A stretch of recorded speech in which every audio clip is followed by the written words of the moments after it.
بسم اللہ الرحمن الرحیم۔ بھونک کے 10 فائدے ہوتے ہیں۔ نمبر 1، دل کی صفائی ہوتی ہے۔ نمبر 2، دل میں خون پیدا ہوتا ہے۔ نمبر 3، بدن تندرست رہتا ہے۔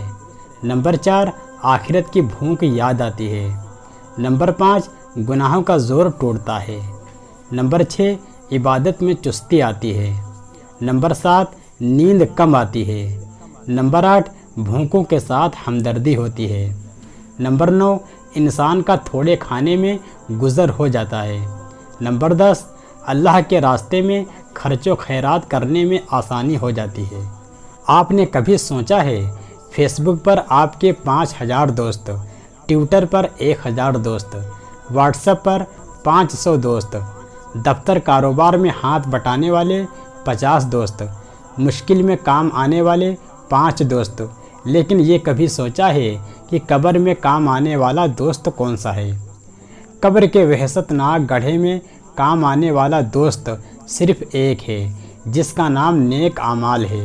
لہٰذا جتنا ہو سکے نیک اعمال کر کے اپنی قبر کی وحشت اور تنہائی دور کرنے کی کوشش کریں۔ 11 باتیں 11 باتوں کو ختم کر دیتی ہیں: شرک ایمان کو، چگلی دوستی کو، توبہ گناہ کو، نماز بے حیائی کو، دکھ زندگی کو، نیکی بدی کو، غصہ عقل کو، جھوٹ رزق کو، صدقہ مصیبت کو، ظلم انصاف کو، تکبر اعمال کو۔ 5 چیزیں نام اعمال کو وزنی بناتی ہیں۔ حضرت ابو سلمہ رضی اللہ تعالیٰ عنہ فرماتے ہیں کہ رسول اللہ صلی اللہ علیہ وسلم سے ارشاد فرماتے ہوئے سنا، واہ واہ، 5 چیزیں نام اعمال کے ترازو میں وزنی ہیں۔ نمبر 1، سبحان اللہ۔ نمبر 2، الحمدللہ۔ نمبر 3، لا الہ الا اللہ۔ نمبر 4، اللہ اکبر۔ نمبر 5، کسی مسلمان کا نیک لڑکا فوت ہو جائے اور وہ ثواب کی امید رکھتے ہوئے صبر کرے۔ سونے سے پہلے یہ کر کے سوئیں، وضو کر کے سوئیں، سورہ ملک کی تلاوت کر کے سوئیں۔ اگر تہجد میں آنکھ کھلنے کی عادت نہ ہو تو وتر پڑھ کر سوئیں۔ شیاطین اور جنات سے حفاظت کے لیے آیت الکرسی پڑھ لیں۔ مسنون دعاؤں کا اہتمام کریں۔ تسبیح فاطمہ 33 بار سبحان اللہ، 33 بار الحمدللہ، 34 بار اللہ اکبر پڑھ کر سوئیں۔ تمام مسلمانوں کو معاف کر کے سوئیں۔ اپنے گناہوں پر توبہ اور آئندہ نہ کرنے کا عزم کر کے سوئیں۔ فجر کی نماز کے لیے الارم لگا کر سوئیں۔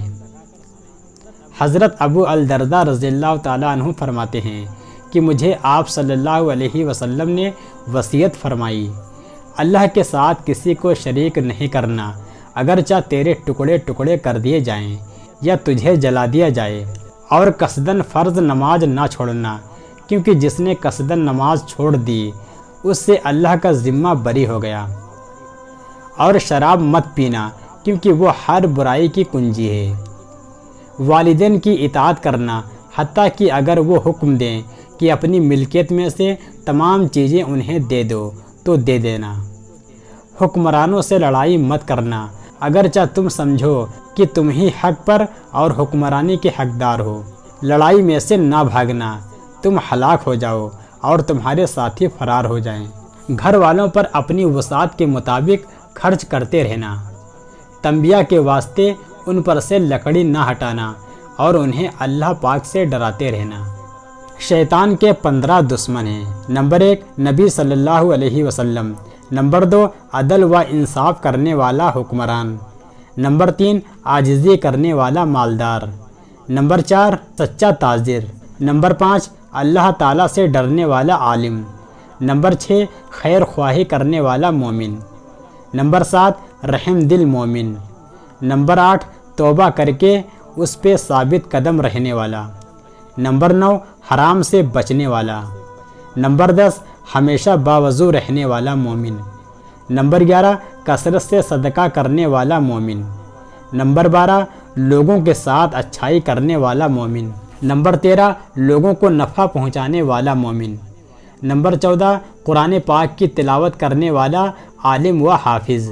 نمبر 15 رات میں ایسے وقت تہجد پڑھنے والا جس وقت سارے لوگ سو رہے ہوں۔ شیطان کے 10 دوست ہیں۔ نمبر 1 ظالم حکمران، نمبر 2 تکبر کرنے والا مالدار، نمبر 3 خیانت کرنے والا تاجر، نمبر 4 شرابی، نمبر 5 چغل خور، نمبر 6 زانی زنا کرنے والا، نمبر 7 یتیم کا مال کھانے والا، نمبر 8 نماز میں سستی کرنے والا، نمبر 9 زکوٰۃ نہ ادا کرنے والا، نمبر 10 لمبی لمبی امیدیں باندھنے والے، یعنی عمل تو کچھ نہ کریں لیکن امیدیں اللہ پاک پر باندھ رہا ہو کہ اللہ میری بخشش کر دیں گے۔